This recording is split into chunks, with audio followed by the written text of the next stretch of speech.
Assalamualaikum warahmatullahi wabarakatuh. Allahumma sholli ala Sayyidina Muhammad wa ala ali Sayyidina Muhammad. Pemirsa yang dirahmati Allah, marilah kita simak ceramah dari Kiai Haji Abdullah Gimnastiar dengan tema Allah yang Maha Membolak-balikan Hati. Sebelumnya marilah kita perbanyak sholawat minimal 1000 kali sehari, agar hidup kita penuh barokah dan mendapatkan syafaat kelak. Selamat menyaksikan. Bagaimana dan siapa yang bisa memberikan hidayah? Mengapa ada yang sulit sekali dan kenapa ada yang sudah soleh kemudian tidak soleh lagi? Akhwat, mungkin ibu-ibu akan maju, jadi diharap ikhwan menyesuaikan.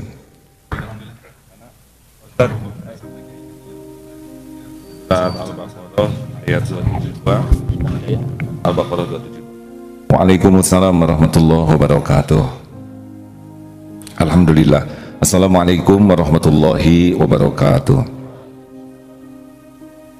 Alhamdulillahi rabbil alamin. Alhamdulillahilladzi khalaqal mauta wal hayata liyabluwakum ayyukum ahsanu amala wa huwal azizul ghafur. Allahumma salli wa sallim wa barik ala sayyidina Muhammad wa ala alihi wa ashabihi ajma'in. Allahumma inna nas'alukal huda wa tuqa wal afafa wal ghina. Rabbana la tuzigh qulubana ba'da idh hadaitana wa hab lana min ladunka rahmah innaka antal wahhab. Allahumma nawwir qulubana binuri hidayatik kama nawwarul arda binuri syamsik abadan abada bi rahmatika ya arhamar rahimin. Duhai Allah, tuntun kami ya Karim, jangan condongkan hati kami dalam kesesatan sesudah Engkau memberi hidayah kepada kami. Ya muqallibal qulub tsabbit qulubana ala dinik. Wahai yang membolak-balik hati, tetapkan hati ini dalam agama-Mu ya Allah. Allahumma rzuqna istiqomah, karuniakan kepada kami istiqomah ya arhamar rahimin. Amin ya rabbal alamin. Doa yang tadi adalah ya muqallibal qulub tsabbit qalbi ala dinik adalah doa yang paling sering dibacakan oleh Rasulullah sallallahu alaihi wasallam. Jadi kita pun harus melakukannya. Mengapa? Karena hati ini ada di dalam dua jari Allah. Tentu jangan membayangkan jari manusia yang dibulak-balik oleh Allah, diberi hidayah atau dicabut. Hikmah pertama adalah kita harus sangat meminta kepada Allah agar hidayah ini tidak dicabut. Berapa banyak yang asalnya rajin ke masjid lalu jadi tidak ke masjid, yang ahli tahajud hilang tahajudnya. Berapa banyak yang hafal Quran dan tidak mengulang murojaah Qurannya. Berapa banyak yang asalnya senang berjuang untuk dakwah dan hilang dakwahnya. Jadi kita sangat tidak aman dalam hidup kita. Kalau Allah membalikan hati kita, bisa hilang ini hidayah. Nauzubillah min dzalik. Itu yang pertama. Yang kedua, kita pun harus tahu bahwa orang lain itu juga Allah yang memberi hidayah. Kita tidak boleh meremehkan sembarang orang, karena kalau Allah ngasih hidayah, bisa jadi mereka cepat lebih soleh daripada kita. Benar? Nah, yang ketiga, di dalam dakwah tidak boleh putus asa, karena dakwah itu yang paling penting adalah mengubah diri kita. Dengan niat berdakwah, maka jadikanlah diri kita bukti indahnya Islam. Kita belajar, kita amalkan. Allah yang memberi hidayah. Dalilnya surat Al-Baqarah ayat 272. Kita simak hadirin. A'udzu billahi minasy syaithanir rajim. Laisa 'alaika hudahum walakinna Allah yahdi man yasha'. وما تنفقوا من خير فلأنفسكم وما تنفقون إلا ابتغاء وجه الله وما تنفقوا من خير يوفى إليكم وأنتم لا تظلمون. Bukanlah kewajibanmu menjadikan mereka mendapat petunjuk, tapi Allah lah yang memberikan hidayah, petunjuk kepada siapa yang Dia kehendaki. Allah lah yang memberikan petunjuk, hidayah kepada siapa yang Dia kehendaki. Apapun harta yang kamu infakkan, maka kebaikannya untuk dirimu sendiri. Dan janganlah kamu berinfak melainkan hanya karena mencari keridhaan Allah. Dan apapun harta yang kamu infakkan, niscaya kamu akan diberi pahala secara penuh dan kamu tidak akan dirugikan. Al-Baqarah 272. Satu lagi adalah Al-Qasas surat ke-28 ayat 56. Betapa hidayah itu adalah Allah yang mutlak, ya. Walaupun sangat diinginkan, tapi kalau Allah tidak memberi, tidak dapat. Tapi kalaupun Allah memberi, maka tidak ada yang bisa menolak. Surat Qasas surat 28 ayat 56. A'udzu billahi minasy syaithanir rajim. Innaka la tahdi man ahbabta walakinna Allah yahdi man yasha wa huwa a'lamu bil muhtadin. Sungguh engkau Muhammad tidak dapat memberi petunjuk kepada orang yang engkau kasihi, tapi Allah lah yang memberikan petunjuk, hidayah kepada yang Dia kehendaki, dan Dia, Allah, lebih mengetahui orang-orang yang mau menerima petunjuk. Masya Allah. Begini hadirin, kenapa ada orang yang dapat hidayah? Kalau kita dengar runutan, orang itu hati kecilnya mencari kebenaran. Walaupun lahir dari keluarga yang bukan Islam, tapi dia selalu ingin tahu siapa sih Allah itu, Tuhan itu, mana yang benar. Ini tiap agama merasa benar. Nah, Allah tahu itu lintasan hati setiap hambanya. Makanya orang-orang yang mencari kebenaran itu tidak usah risau, pasti Allah tahu setiap isi hati. Wa huwa alimum bidati sudur, dan Dia mengetahui apa yang ada di dalam hati.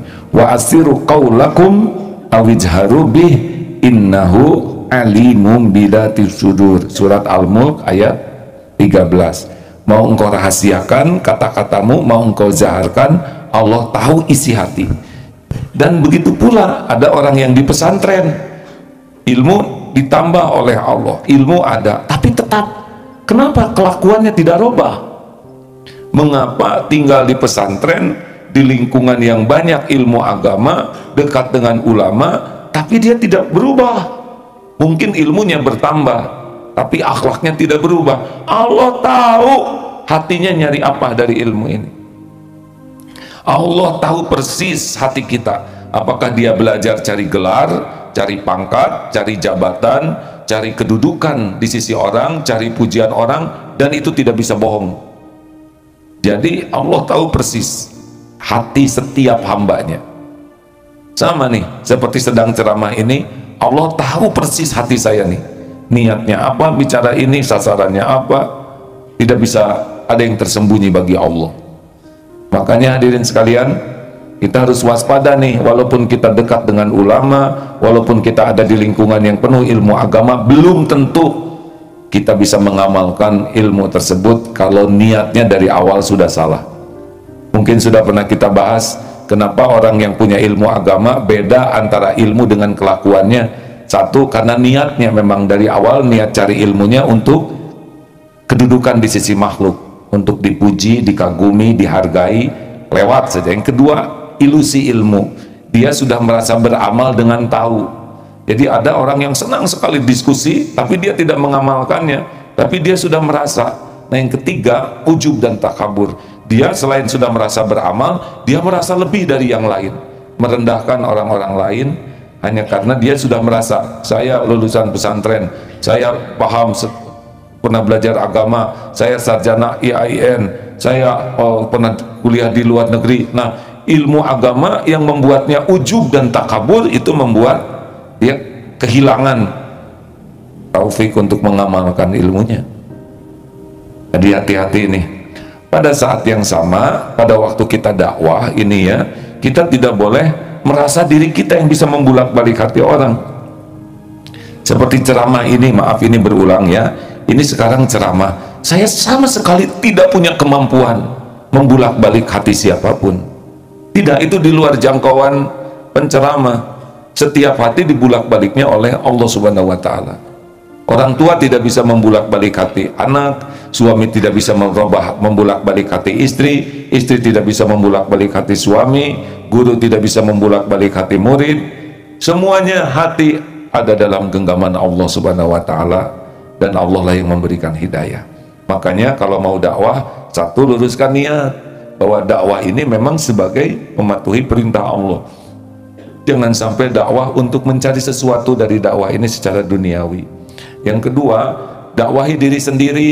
Jangan sampai sibuk mendakwahi orang lain tapi diri kita tidak sesuai dengan apa yang kita dakwahkan. Kita menyuruh orang lain berbuat baik, kita tidak melakukannya. Kita melarang orang lain berbuat jelek, padahal kita melakukannya. Allah tahu. Kabura maqtan 'indallah an taqulu ma la taf'alun. Amat besar kemurkaan di sisi Allah orang yang berkata-kata apa yang tidak diperbuatnya. Ini memang berkaitan dengan, kalau tidak salah, asbabun nuzulnya perang Uhud, yang dia mengatakan sudah berbuat sesuatu padahal dia tidak. Hati-hati hadirin. Yang ketiga, sampaikan dakwah itu dengan cara yang sesuai. Ud'u ila sabili rabbika bil hikmah. Karena bukan kita yang ngebulak-balik hati orang. Jadi kita tidak perlu berdakwah dengan cara-cara yang berlebihan, karena bukan kita yang membulak-balik hati. Dan orang dapat hidayah itu macam-macam caranya, tidak harus dengan kecanggihan bicara, tidak harus dengan kecanggihan retorika. Ada yang oleh Allah diberi hidayah dengan perkara-perkara sepele, perkara-perkara sederhana. Mungkin ada yang masuk Islam hanya karena kedinginan, lalu diajak ke rumah oleh nenek tua itu, dibuka lemarinya, disuruh milih, walaupun bajunya tidak hebat, bagus-bagus, baju anaknya yang cocok, silakan pakai. Tidak ngerti bahasanya. Ini cerita orang yang dapat hidayah di Palestina. Dia kedinginan, lalu silakan. Tidak bicara banyak, tapi itu sudah cukup jadi jalan hidayah. Orang bisa dapat hidayah Islam. Hanya meminjamkan baju. Ada yang hanya karena lihat cucian, kenapa ini nggak bau pesing. Ada yang hanya karena lihat orang pulang pergi ke masjid terus, lalu dia tertarik dapat hidayah. Ada yang karena melihat berwudu. Ada yang karena lihat kenapa sering gosok gigi. Betapa Allah memberikan hidayah itu sesuka Allah jalannya. Makanya di dalam berdakwah kita tidak usah terpancing untuk berlebihan, ya. Di dalam gaya, retorika, menggunakan dalil. Kadang kita berlebihan menggunakan dalil karena ingin dianggap orang sebagai yang hafalannya kuat, yang pengetahuannya tinggi. Dan Allah tahu kita tuh sedang pamer keilmuan, pamer daya ingat, pamer hafalan, dan itu tidak bisa bohong karena Allah tahu persis apa yang tersembunyi di hati kita. Pamer pengaruh, enggak begitu. Allah yang memberi hidayah, bukan kita. Makanya di dalam dakwah itu benar-benar harus mengontrol diri kita sendiri, karena yang membulak-balik hati orang lain bukan kita. Nah, kuatkanlah dengan memperbanyak doa. Satu, lurus. Dua, praktekkan dulu ilmunya, ya. Yang ketiga, dalam dakwahnya jangan menyimpang, jangan berlebihan, jangan mengada-ada yang bisa melanggar, karena bukan kita yang memberi hidayah, ya. Allah melihat nih perilaku kita. Dan yang keempat, doa.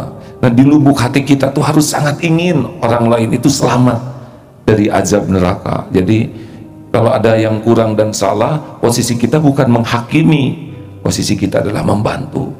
Yang tidak tahu jadi tahu, yang lupa jadi ingat, yang lalai jadi semangat, bukan sibuk menghakimi. Asal tahu saja hadirin bahwa Allah tuh sangat mencintai makhluk yang Dia ciptakan. Jadi kalau kita mendakwahi orang begitu, ya, dakwah, sebetulnya Allah tuh lebih mencintai yang Dia ciptakan dibanding kita. Dan Allah tahu kebencian kita ke orang, kecintaan kita ke orang. Allah tuh tahu lubuk hati kita. Kalau kita penuh kebencian, penuh dengan ketidaksukaan hanya karena beda pendapat khilafiyah, lalu ada kebencian, itu Allah tahu itu sulit nanti ilmu yang disampaikan itu punya ruh rahmatan lil alamin. Harusnya ingin lihat orang itu selamat, jadi ahli surga.